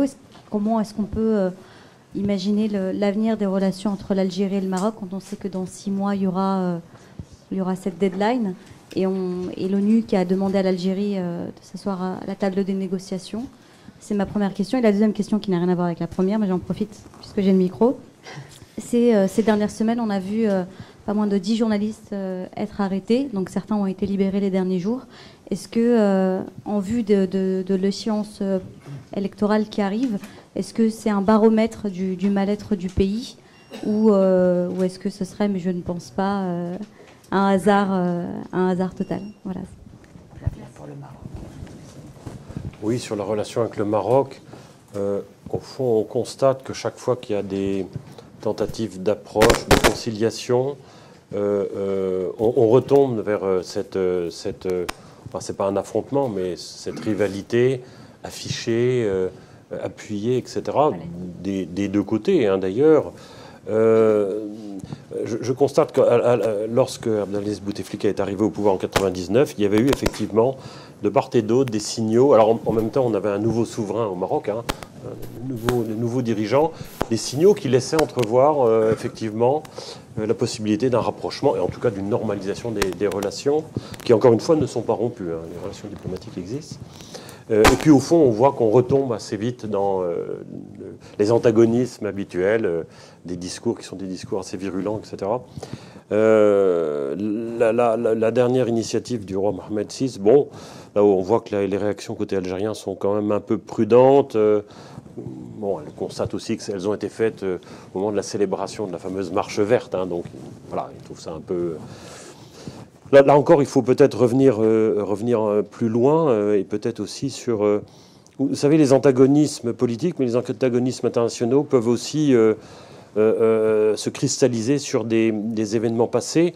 On sent bien quand même, quand je parlais de ce tropisme, alors je ne veux pas dire anti-marocain, mais enfin quand même partisan d'une fermeté, hein, vis-à-vis du Maroc qui est commune à l'appareil de sécurité algérien et à l'armée en général. Il y a quand même des souvenirs historiques, la guerre des sables de 63, hein, ça a laissé quand même des traces. Et puis effectivement, c'est dans un rapport de force plus classique, propre aux relations internationales. On a deux pays avec des populations à peu près égales, qui ont quand même toutes les deux des armées parmi les plus importantes, hein, non seulement du Maghreb mais du continent africain. Avec donc voilà une forme de rivalité peut-être plus classique, et on a le sentiment qu'il y a une sorte de difficulté au fond de sortir de cet échange polémique, de cette intransigeance. Alors peut-être certains côté algérien considèrent que on a été très loin dans justement cette opposition au Maroc, et que c'est là aussi, alors, je ne pense plus que ce soit des enjeux de légitimisation à l'intérieur comme ça a pu l'être, mais que au fond toute réponse à des gestes d'ouverture de la part du Maroc pourrait apparaître comme des concessions, un affaiblissement de la position algérienne. Alors, voilà, c'est un... Mais encore une fois, à intervalles réguliers, on espère entrevoir l'amorce d'un rapprochement, et puis les choses reprennent leur naturel, et donc des positions qui sont quand même des positions fermées. Ouais, il faudrait juste préciser que cette même semaine, les services marocains se sont démenés pour faire retirer un petit bouquin photo du Centre Pompidou, d'un livre collectif d'artistes sur le Sahara occidental, estimant que c'était une offense aux soldats marocains. Donc voilà, je crois qu'il y a encore beaucoup... Et ils ont obtenu gain de cause, le livre a été retiré de cette exposition au Centre Pompidou, donc c'est dire aussi le zèle diplomatique qu'il peut y avoir en coulisses des Marocains, mais des Algériens, mais il y a une schizophrénie qui nous fait dire que oui, c'est pas pour demain qu'il va y avoir un rabibochage, et c'est très très dommageable, notamment pour ce Maghreb uni, et aussi sur le plan économique, parce que s'il n'y avait pas cette animosité, cette rivalité-là, je pense qu'il y aurait un vrai Maghreb uni, notamment sur le plan économique. Néanmoins, il y a eu depuis plusieurs années, je pense aussi c'est consécutif à la détérioration de la situation sécuritaire dans la région, et il y a probablement encore des contacts discrets entre services algériens et marocains sur ces questions. Ça, c'est quand même quelque chose de nouveau, mais évidemment, ça n'apparaît absolument pas. Ce sont voilà, dans le discours politique officiel, on reste sur des positions qui sont des positions fermées. Alors, il y avait une autre question sur la presse, les journalistes. Vous avez une deuxième question ? Oui, la jeune femme avait une autre question, c'était la presse, les médias. Oui, vous avez raison. Récemment, plusieurs journalistes et blogueurs ont été arrêtés. Et certains n'ont même pas été mis en accusation, sont restés, alors je ne connais plus l'expression, c'est pas mandat de dépôt, mais ont passé 14 jours en prison avant... Détention préventive. Détention préventive, c'est ça exactement. Et certains ont été libérés. Alors si j'ai bien compris, ces affaires, elles sont assez différentes les unes des autres, puisque les accusations portées contre les uns et les autres ne relèvent pas d'un même délit d'opinion. Donc ce qui est déjà intéressant. Et l'autre point que je voulais soulever, c'est qu'effectivement, quand un journaliste est arrêté, effectivement, il y a de bonnes raisons de s'inquiéter, et c'est évidemment interprété immédiatement comme une entorse à la liberté d'expression, évidemment. Et vous avez raison de le souligner. Il faut ajouter que... alors, est-ce que ça fait partie du tableau que Rachida peignait tout à l'heure, donc du contexte des 6 derniers mois? Peut-être. Néanmoins, je ne pense pas qu'on puisse conclure de ces épisodes extrêmement malheureux. Et vous savez qu'il y a encore des journalistes en prison. Enfin, il y a un jeune blogueur qui est en prison depuis 18 mois, Touati, n'est-ce pas? Il s'appelle Touati. Il a 29 ans. Il est en prison depuis plus d'1 an et demi. Et une mobilisation s'amorce depuis vraiment longtemps. Il a été condamné à 10 ans de prison. Donc, pour intelligence avec l'ennemi. On a réduit à 6 ans ou 7 ans, je crois. Ils ont réduit à 7 ans, pardon, vous avez raison, 7 ans. C'était 10 ans et ensuite c'est 7 ans, vous avez raison. En juin dernier, l'été dernier.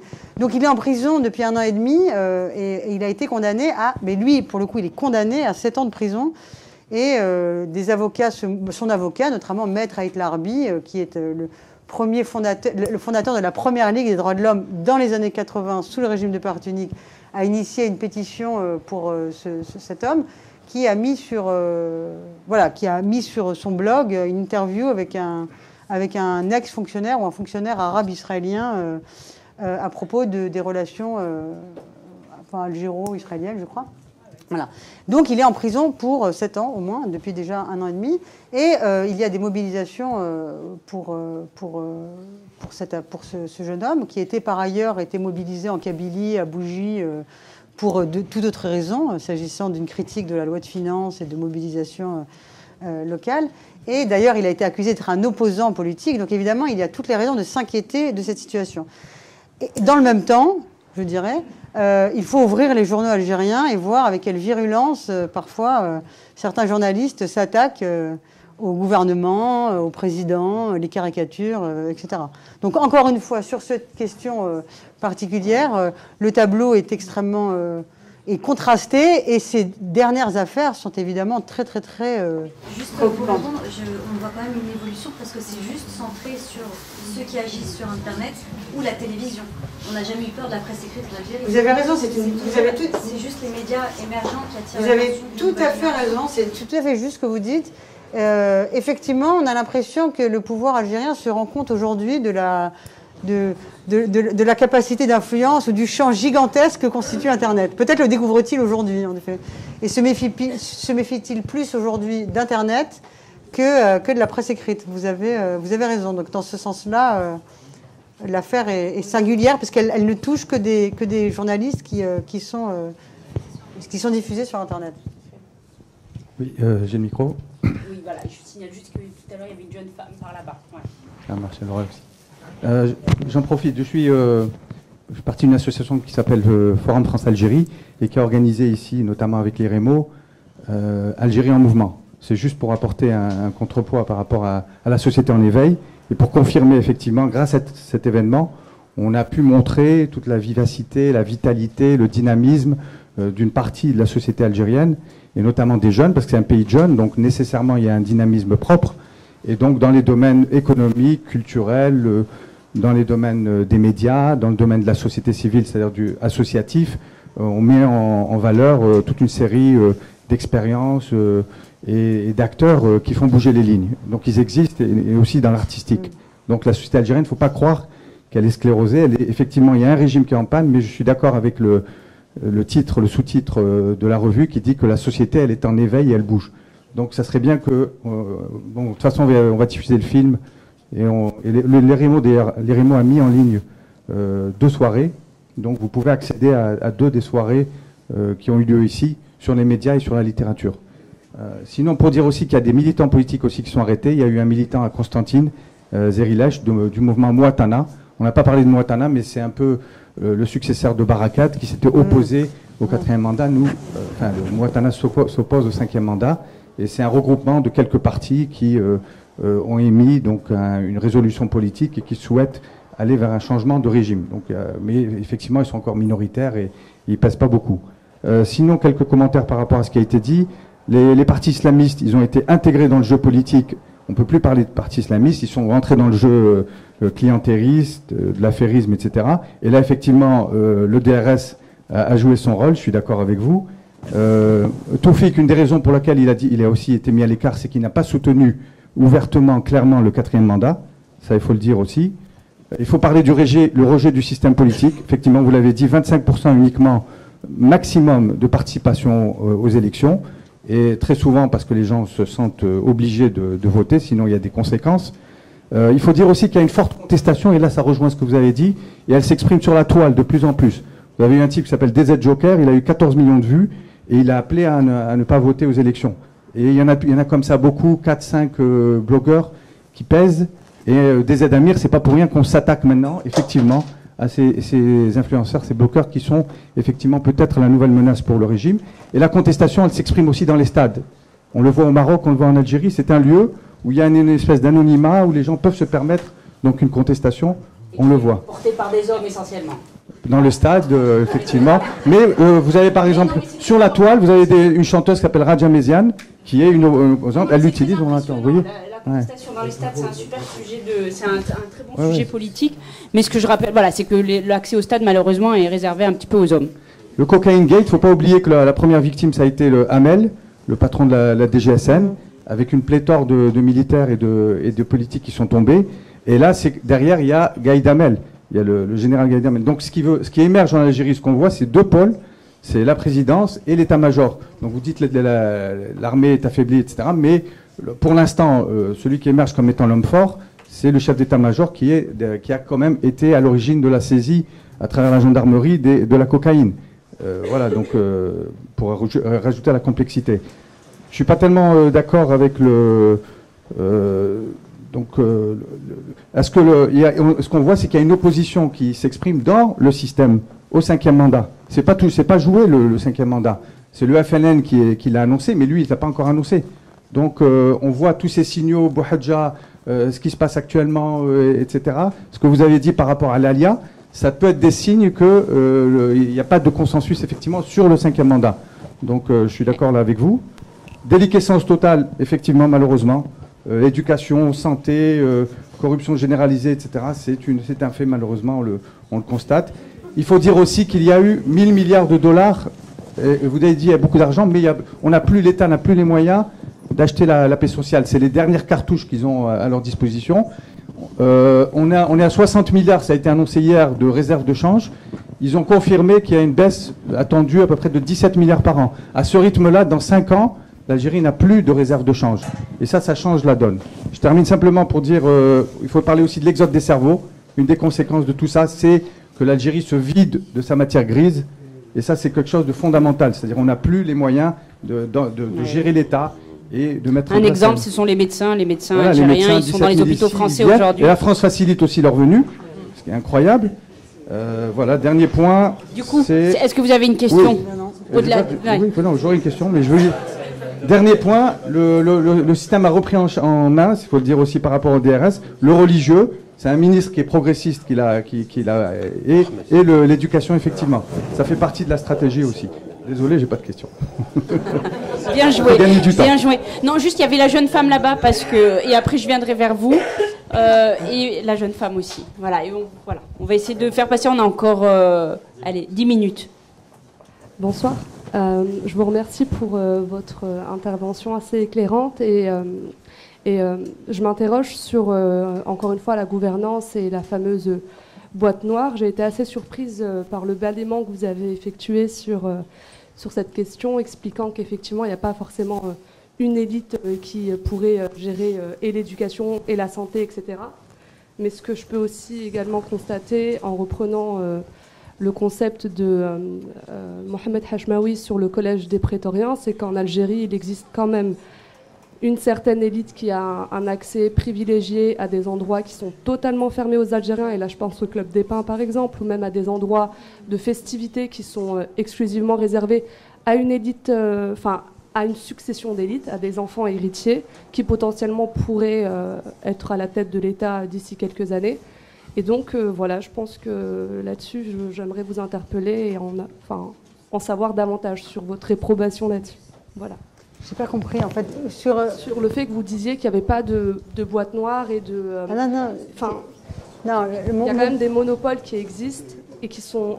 s'il y a des monopoles, c'est plus un monopole. Donc soit il y a un monopole, soit il y a un pluralisme. Mais oui, en effet, non.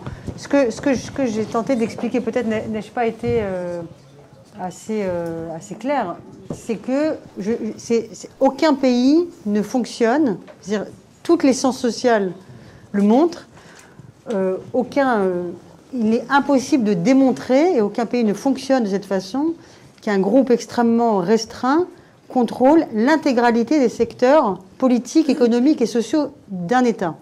Bon, ça n'existe pas. Alors peut-être qu'on va découvrir que l'Algérie est le premier et le seul État au monde, mais je ne crois pas qu'on soit si différent de la communauté humaine et politique classique. Ce que je voulais dire, c'est que il me semble que ce qui nous manque, la question a été posée sur l'économie, une question a été posée sur l'éducation, sur le secteur de la santé, c'est justement de multiplier les enquêtes sur différents secteurs et sur, pour reprendre l'expression de Michel Daubry, sur les transactions collusives entre les différents secteurs et sur la légitimité étudiée de façon horizontale. Et un de mes collègues, Benjamin Gouris, a fait un travail remarquable sur la Turquie, sur ces questions-là, y compris la Turquie très autoritaire, sur les relations entre différents secteurs et sur le renversement des rapports de force. Donc si vous avez la réponse, si, disons, on a la réponse avant de poser la question, et si aucun élément ne permet de falsifier cette réponse, moi j'estime que cette réponse n'est absolument pas satisfaisante. D'un point de vue intellectuel, elle n'est absolument pas satisfaisante. Parce que quels que soient les événements que l'on peut observer, on va les faire entrer de force dans la théorie il y a un groupe très très très restreint, caché, qui contrôle tout. Mais bon, ça ne fonctionne pas comme ça. C'est tout. Donc je ne peux rien dire d'autre que multiplions les enquêtes et les recherches et essayons de montrer de donner à voir le régime algérien comme n'importe quel régime semi-autoritaire. La qualification, c'est encore une question. Comment qualifier le régime algérien? Donc, de semi-autoritaire ou d'autoritarisme compétitif. De nouvelles catégories émergent, pas à propos de l'Algérie d'ailleurs, mais en nuançant et en montrant les ambivalences et les contradictions internes. Enfin, voilà ce que dans tous les pays, dans tous les régimes de ce type, ça a été jusque-là démontré. Voilà.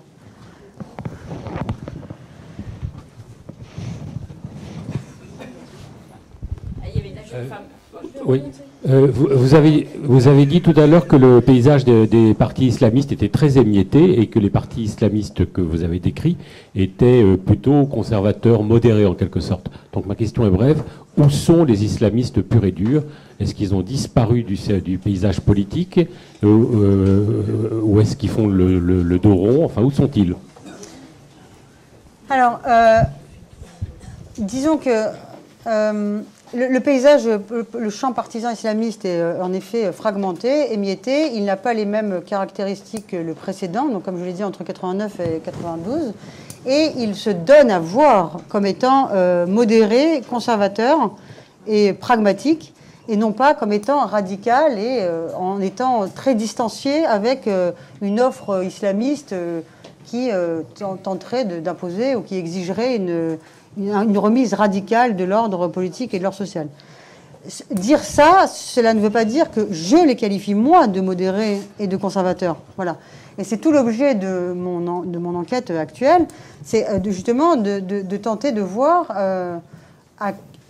de tenter de saisir parfois, ce que j'observe, la disparité des discours de ces organisations islamistes, lorsqu'elles sont à l'Assemblée nationale, lorsqu'elles sont dans les assemblées locales, selon la plus ou moins grande, le public plus ou moins large, et en période électorale, hors période électorale. Et ce qui ressort des premiers éléments d'enquête, donc je vais mettre cette enquête en binôme avec un collègue du CRAS, ce qui ressort de cette enquête, c'est justement les contradictions et le fait qu'un discours radical est tout à fait présent, parfois au niveau très très local, hors période électorale, avec, par exemple, on observe des interactions, des relations entre des organisations plus radicales au niveau local, par exemple, des associations ou non encartées, par exemple, et des partis parfaitement légalisés. Donc je serais bien en peine de vous répondre de façon tranché pour l'instant. Néanmoins, ce qui est extrêmement important, c'est que l'observation de ces partis, effectivement, offre un visage radicalement différent. Ce qui est en soi, moi je ne crois pas que ce soit le DRS qui est créé ou fragmenté les partis islamistes. Enfin, ou en tout cas, il faut m'expliquer comment, pourquoi, etc. Bon, ça, en tout cas, moi, je peux pas le. Moi, ce que je constate, c'est que on a je voulais revenir sur la question initiale, c'est-à-dire la conception du pluralisme. C'est extrêmement important, et la question sur le radicalisme islamiste est centrale dans la mesure où c'est un théoricien. Enfin, j'ai lu C'est le travail d'un théoricien allemand, un professeur de droit, un juriste allemand des années 30, qui s'appelle Karl Loewenstein, qui n'est pas du tout connu en France, qui n'a écrit, qui était allemand à Munich et qui est parti, qui a quitté l'Allemagne en 1933 après l'arrivée du Parti national-socialiste au pouvoir en 1933. Son cabinet avait été saccagé, il a été interdit de pratiquer à l'université dans son cabinet. Et il a écrit deux articles en 1937 qui s'appellent en français donc la démocratie militante ou la démocratie défensive, la démocratie militante. Et c'est une littérature extrêmement importante à l'international et qui dit la chose suivante. Il dit un régime démocratique, par essence, intrinsèquement, il renferme en lui son propre ennemi. Dans le sens où la démocratie reposant sur le pluralisme de l'expression, si tout le monde peut s'exprimer, les méchants peuvent s'exprimer aussi. Et donc les nazis, lui il parle de l'Allemagne, enfin il part de l'Allemagne, mais de la Tchécoslovaquie, il a une étude empirique extrêmement large dans les années 30. Aujourd'hui, d'autres chercheurs se sont emparés de ce thème-là pour d'autres pays, notamment, d'autres, je ne vais pas rentrer dans les détails, et c'est très très important ce point-là, puisque par définition, la démocratie étant fondée sur la souveraineté du peuple, le peuple, pour pouvoir choisir librement ses dirigeants et ses représentants, doit donc être face à une offre politique large. Et si cette offre politique n'est pas limitée, est extrêmement large, et s'il n'y a pas de... Il appelle ça une limite axiologique, c'était un proche de Max Weber aussi, donc une limitation en valeur, eh bien, la démocratie court un danger. Évidemment, ça fait écho à la problématique de 1992, de 91-92 et l'arrêt des élections. Puisque voilà un parti qui est parfaitement légal, au nom de la liberté d'expression, il a été légalisé, il accède au pouvoir, et là on dit, oh là là, c'est pas possible, il faut interrompre. Bon. Et aujourd'hui, le droit qui encadre les partis se dit, plutôt que de laisser accéder un parti au pouvoir, il aura la majorité, puisque, voilà, et qu'ensuite on interrompt les élections parce qu'il est trop dangereux, eh bien, en amont, on régule l'entrée dans le champ politique. Et ceci est absolument pas spécifique à l'Algérie, puisque d'ailleurs, moi je lis l'Algérie à travers les lunettes de Karl Loewenstein, mais il y a des dizaines et des centaines de livres qui sont écrits sur d'autres pays, sur l'Espagne, sur l'Allemagne aujourd'hui, sur plein de pays. Et donc, pour en revenir donc, au point spécifique, c'est que la parole politique et partisane radicale islamiste est totalement prohibée. Cela ne veut pas dire qu'elle n'existe pas, et vous avez bien raison. Et la question est comment, où l'observe-t-on et quelles sont les limites, disons, les contours parfois, les frontières parfois mouvantes entre ce qui est acceptable et ce qui est inacceptable dans la sphère publique. Mais cette parole est évidemment... Il y a eu récemment une fatwa contre l'écrivain, il y a une fatwa, une condamnation à mort contre l'écrivain Kemal Daoud en Algérie. Donc ça, on ne peut pas dire que c'est très modéré comme réaction à ces prises de position. Juste pour peut-être compléter ce qui a été dit, il faut savoir aussi que dans le domaine du champ islamiste, les partis dits islamistes politiques ou islamistes légalistes ont été à la fois doublés, je pense marginalisés par l'essor, comme ailleurs dans le reste du monde arabe, le courant salafiste prédicatif, qui a connu un essor très important au cours des 10-15 dernières années, qui a d'ailleurs été encouragé par le pouvoir algérien, parce que justement, il affaiblissait ce courant islamiste politique. Le salafisme prédicatif, en principe, reste plus axé sur des questions de dogme religieux et surtout d'aspects normatifs religieux. Néanmoins, il y a une dimension politique aussi. Je pense que c'est aussi un des éléments qui a participé à cet affaiblissement des héritiers du fils, si je puis dire. Il est 20h30, je suis désolée, mais nous n'allons plus prendre de questions.